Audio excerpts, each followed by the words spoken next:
Leí que en Estados Unidos 1 de cada 2 mujeres prefiere no tener sexo durante 2 semanas antes de no tener conexión a internet durante ese mismo tiempo. Las mujeres están locas, dice la gente. Como si una frase así de simplista y ofensiva pudiese describir mágicamente el misterioso algoritmo de la paradoja femenina. No se puede. Las mujeres no estamos locas. Las mujeres somos complejas. Hace 2 minutos con 42 segundos me senté en este carro con la firme intención de hacer algo que por más que pienso y pienso, no me acuerdo qué era.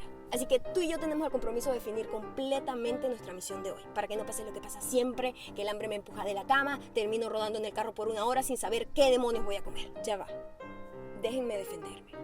La razón por la cual la mente femenina está fisiológicamente incapacitada para escoger a qué restaurante ir es porque uno no puede permitirse escoger incorrectamente y después tener que vivir irremediablemente con las consecuencias de esa decisión. Entran en juego un sinnúmero de factores que me puedo poner a enumerar, como por ejemplo, vas a un restaurante, pides un par de huevos de una manera, te los sirven de otra, se te quitan las ganas de ir otra vez a ese restaurante, donde por cierto sirve la tocineta como si te gusta. Y podría ser peor, una decisión tomada tan a la ligera podría acabar con las ganas de comer algo de un grupo alimenticio específico. Así yo dejé de comer todos los vegetales verdes que existen en el mundo.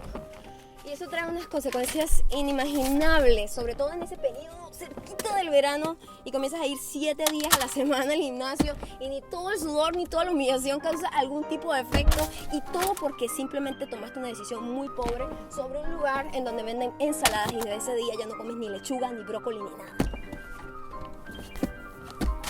¿Dónde puse las llaves? Gabriel, ¿tú te llevaste las llaves del carro? ¿Para qué te vas a llevar las llaves del carro si tú no manejas? ¿Cómo te vas a ir con las llaves del carro? Si tú supieras el tiempo que me haces perder, ahora tengo que bajarme, ir hasta la casa, buscar la copia. ¡Si jodes!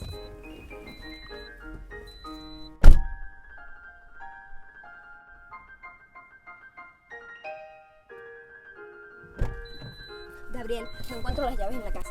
¿Dónde pusiste las llaves? ¿Dónde carajo pusiste las llaves?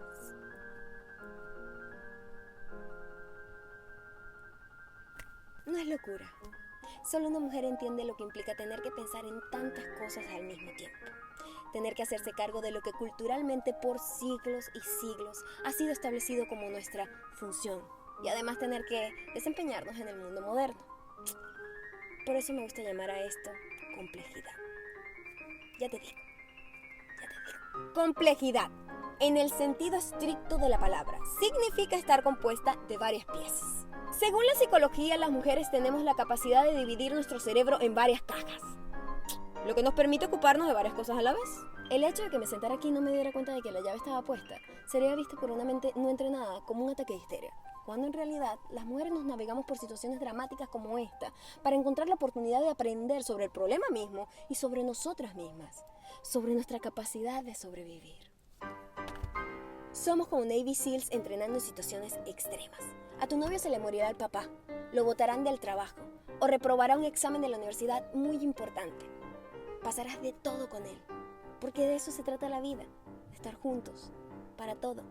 Y cuando eso lo deprima hasta los huesos y se tire en un sofá por semanas y no se afeite, tú vas a estar allí para resolverlo todo, porque la manera en que enfrentas tu día a día te habrá entrenado para ser una héroe de guerra, no una loca. Eres una ninja. La cabeza de la mujer es como su cartera. Muchas cosas, muchos bolsillos, todo mezclado. Si no, díganle a un hombre que le busque algo en la cartera para que vean cómo colapsa. Yo le decía a Gabriel que me buscara el compacto y ni siquiera sabía por dónde empezar. ¿Cómo no le vamos a parecer locas?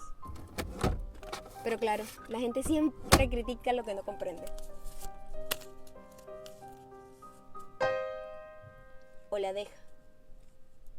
Un día llegan y te dicen que te aman, pero que ya no. Y se van. La complejidad femenina aterra, porque demuestra la discapacidad que tienen los hombres para comprender. Porque no se enteran de que no se trata de entender un hecho puntual y lógico, sino de aceptar que lo que somos es un conjunto de diferencias y un manojo de contradicciones, maravillosamente ilógicas, sin sentido, complejas, como los gritos de los mudos, como los sueños de los ciegos, como las cartas de amor.